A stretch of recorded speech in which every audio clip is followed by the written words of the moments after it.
might be useful. Let's see. Yeah, but what would you say the most the most you got out of self-made? If you were to call the transformation, what would you call it? Yeah, so I'm so glad to have gone through both intakes because both intakes had different values for me. Right. If I look at the first one, it's like get out of bed, and there's a couple of songs that come to mind about it, but it's like the saving thing because I was not in a good place. Right. It was easy for me to just turn off. I didn't give a shit about picking up shit. Nowadays, dog shit doesn't stay on my grass for more than maybe 4 hours or 5 hours. Right. And that was going back from 7 days, leaving it there. I now run about 37 kilometers per week. Wow. And I run past gardens that have dog shit on it, and it freaks me out. Right. Yeah, it's gross. So I think if I were to say transformation in my first self-made, level 1, it would be like get out of bed. So break your habits, breaking pre-existing habits for success. And then the second take was embodying transformation through simple time management and journaling practice. It's a very long-winded thing, but yeah, that's the breath of fresh air. So it's definitely the first bit, break the habit, and then the momentum. Yeah. What would you say the problem or the pain point that you were dealing with was that made you actually show up for the course? Initially, I wanted to show up because I knew I could feel it. Like, this was not because of a COVID issue. It was not being in a good space at all. And I wanted to show up because I could see that I was crumbling. I had just bought a house. I didn't care that it wasn't being registered. I didn't fight for anything. I didn't get my car serviced. Like, it was really not looking good. Like, we were driving around without headlights. Right. And I didn't even service the thing. I didn't care. So I think the emphasis on coming into the group and seeing it was the breath where I needed to be like, actually, there are other guys that aren't in a worse off position. There are other guys with other problems. My problem was I didn't care anymore. And I was afflicted. So I wanted to blame everybody else. In this way, I was able to take ownership and then move to responsibility. So what is the responsibility? I need to be a man in the home. How do I do that? I have to wake up earlier, or I have to pick up dog shit. I love that. What I've seen take place, it's almost like you've gone from a boy into a man. Yeah, sure. Yeah.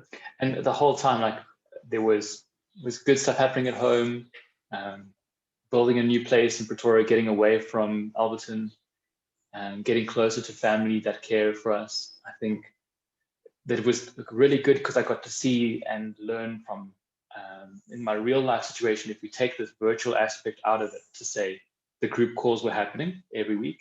But in my real world life back home, when there are no cameras rolling, I was able to get back in touch with family, take initiative of home, buy a new car, settle the home, get rid of debt, take ownership in my business, show up for my daily routine for work. And yeah, if I look at it, it's a carbon copy. It was about this time that things was falling apart last year. I just moved in, got to a new home after a month. We had bought the home and actually went on holiday, and then we came back. And I think in that place, that was when I got in touch with Philip Alexander, my Hitra Alexander, and he was, why don't you do this push-up challenge? And then shortly after that, joined me on Self-Made. And yeah, the rest is history. And I can say it's very clear that I'm in a better space. Yeah. Is Philip the one that put you onto the Mindset Reset Masterclass before we did Self-Made together? Yeah, that 5-day master, 5-day masterclass, definitely. Yeah, you were one of the raving fans of that one. I remember That's when we first connected. You showed up and you did the work, and yeah, you changed pretty quick from that. It was good to see. Yes. Yeah. Yeah, it was quite fast paced. Yeah. And for me, it wasn't done, let's say the darkness. It wasn't done in the darkness. I shared openly with my wife to say, this is what I'm going to try and do. I'm going to give it a go. But for me to give it a go, I need you to know about it. Yeah. And I need you to be part of it, because we're together in this. Like, this is our life. We need to win it back. And so she took part in it. And whenever we referred to men on the masterclass, I always said, and women. So when she was listening to the videos and taking part, I would always comment, and women. So it was good to see this also steady her foundation. Cool. And yeah, we wanted it, like we really won. And because I was so involved, one of the key aspects you brought up was whoever shows up the most and takes part the most, which was a driver for me, would be on to self-made level 1. And that's what I got in on. So although I didn't put cash money up front to say, this is what I want to do and this is my money, I'm going to see it work for me, it was actually, this is my time, my effort, my attention, my focus. And for me, I know the value between the two. So I think I gave a lot more than, I think it was $1,500. I gave a lot more than that. In that, I gave time, effort, focus, because it was hectic. Yeah. And how would you describe your experience with me as a mentor through all this? Yeah, so you bring very clear clarity. You have a focus that allows you to independently put in as much as you receive. So it's not like a dictatorship. It's not a, you have to do this or you'll die. It's more of a case of, these are the things that I've seen, that I've gone through.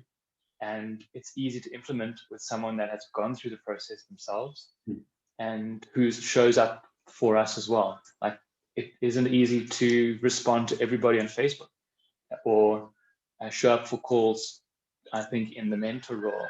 So it's been very easy to work with you and to establish a good camaraderie about how to build this and take it further. So yeah, I can't wait to have more of my mates, more of my family go through this. And all that needs to happen is get the right timing. Yeah. So our timing for this was epic. Yeah. Beautiful. Yeah. It's been an honor to take you through the processes, man, and to see you show up and get the results. And you got quite a bit of change through your finances too. You're in debt, and now the only debt you have is the house. Is that right? Yes. Yeah. So I'd only have the houses and a car. Cool. And all the other stuff been taken care of since you started this process. Yeah. And not only from me, I was carrying us financially. My wife isn't a person who gets a monthly income. She's an artist. And so her income has quadrupled, and it's being able to facilitate more things so that we can cover the costs we need to cover. We went really minimal. 2020, we maybe only purchased 2 shoes. And now if I look back, we've got 3 pairs of Crocs each. And Crocs are not a cheap shoe in a commodity of shoes. We're all So hard roller. it's wild. Yeah. Yeah. And they're really comfy. Yeah. That's epic. Yeah. So yeah, a lot shifted for you. That's cool. Yeah. I'll send this to you as well, so you got this to reflect on. Cool. Thanks so much, David. Yeah, and I'll do another recording. Yeah. Thanks. That's cool. Yes. All right.